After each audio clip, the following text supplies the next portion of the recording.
Welcome back to another episode of Ask the Rabbi. Here's quite a common question, which is, what do I do if I'm having building works or renovations done to my home, or even refurbishing or redecorating, and I need to move out of my house, in part or in whole, for a period of time while that work's being carried out? What do I do with the mezuzahs on the door frames of my house? Do I take them down?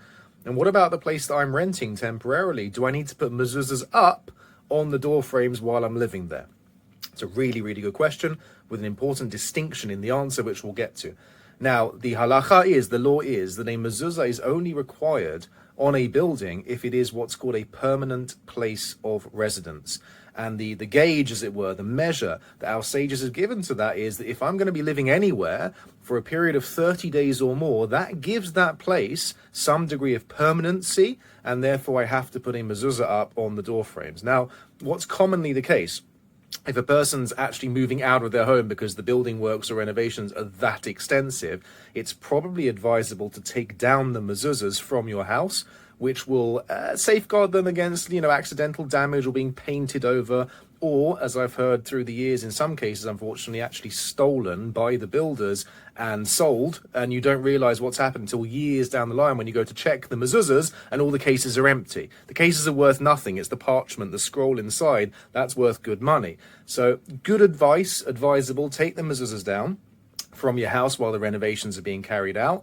And if you're going to be staying somewhere temporarily for 30 days or more, that becomes permanent enough that you would therefore be obliged to put the mezuzahs up wherever it is that you're renting or staying temporarily. You could use the sticky back tape. Don't nail them into the door frames. You'll lose your deposit, and we don't want that to happen. That is the halacha, the law in Chutz La'aretz. It's a 30-day measurement, and that's when a mezuzah's obligation kicks in.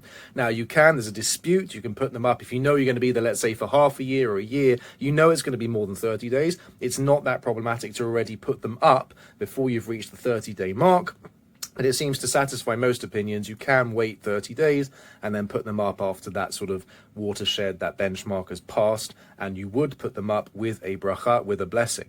Now, in the land of Israel, if it is that you're living there, you have a property there, and you're moving out for a period of time, in the land of Israel, the halacha is as soon as you move into wherever it is that you are dwelling, because of our love of the land and because it reflects our desire to increase our presence in the land and our connection to the land, the 30-day measure is out the window, and instead, our sages teach that you immediately, ideally the day you move in, even if you're going to be there for a few days or a week or 2 weeks, you put that mezuzah up immediately because of our connection to the land of Israel. In other words, the land of Israel is never seen to a Jewish person as a temporary place of residence. It is our permanent place of residence then and forever. Good Shabbos.